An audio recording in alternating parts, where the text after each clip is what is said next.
ஒரு மர்மமான பயணம். மாணிக்கம் ஒரு பழங்கால பொருளை சேகரிக்கும் நபர். ஒரு நாள் ஒரு பழைய சந்தையில் அவருக்கு ஒரு விசித்திரமான கருப்பு நிற கற்கள் பதிக்கப்பட்ட ஒரு கடிகாரம் கிடைத்தது.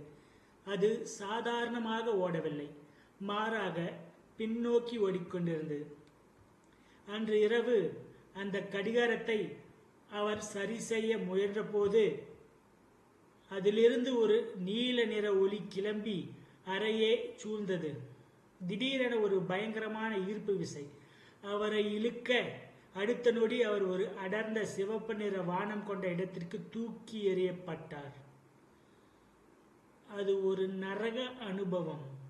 மாணிக்கம் கண் விழித்த போது அவர் பூமி உருண்டையை தொலைவில் ஒரு சிறு புள்ளியாக பார்த்தார்.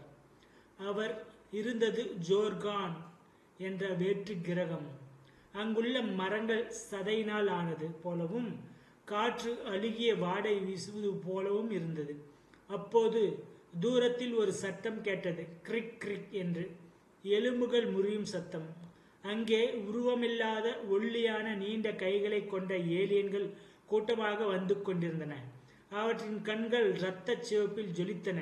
அவை மனிதர்களை வேட்டையடித்து தின்னும் சுபாவம் கொண்டவை என்பதை மாணிக்கம் உடனே உணர்ந்தான். மாணிக்கம் ஓடத் தொடங்கினார். ஆனால் அந்த கிரகத்தின் ஈர்ப்பு விசை அதிகமாக இருந்ததால் அவரால் வேகமாக நகர முடியவில்லை. ஏலியன்கள் அவரை சூழ்ந்து கொண்டன. ஒரு ஏலியன் தனது கூர்மையான நகங்களால் மாணிக்கத்தின் தோலை கீறியது. வலி உயிர் போனது. திடீரென்று அவருக்கு தனது கையில் இருந்த அந்த மாய கடிகாரத்தின் நினைவு வந்தது. அதில் இருந்த ஒரு ரகசிய பொத்தனை அவர் அழுத்தினார். அந்த கடிகாரம் ஒரு நிமிடம் ஒளிரத் தொடங்கியது. திடீரென நேரம் உறைந்து போனது. ஏலியன்கள் அப்படியே சிலையாக நின்றன. மாணிக்கம் அந்த இடைவெளியை பயன்படுத்தி ஒரு குகைக்குள் நுழைந்தார். ஆனால் கடிகாரத்தின் சக்தி சில நிமிடங்களே நீடித்தது.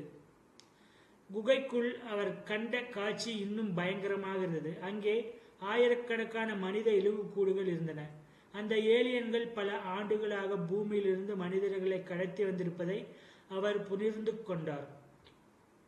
ஏலியன்கள் மீண்டும் நகரத் தொடங்கின. அவை மாணிக்கத்தின் வாசனையை வைத்து குகையை நெருங்கின. மாணிக்கம் இப்போது ஒரு முடிவுக்கு வந்தார். கடிகாரத்தை முழுவதுமாக சுற்றினால் அது ஒரு போர்ட்டலை உருவாக்கும் என்று ஒரு பழைய குறிப்பில் அவர் படித்திருந்தார். ஆனால் அதற்கு ஒரு நிபந்தனை, உன்னுடைய இரத்தத்தை சுற்றினால் மட்டுமே இது திறக்கும். ஏலியன்கள் குகைக்குள் நுழைந்து அவரை பிடிக்க வந்தபோது மாணிக்கம் தனது காயத்திலிருந்து வந்த இரத்தத்தை கடிகாரத்தின் மீது வைத்தார். கடிகாரம் பயங்கரமாக அதிரத் தொடங்கியது. ஒரு மாபெரும் கருந்துளை போன்ற கதவு அவர் முன் திறந்தது. ஏலியன்கள் அவரை பிடிப்பதற்குள் மாணிக்கம் அந்த துளைக்குள் குதித்தார்.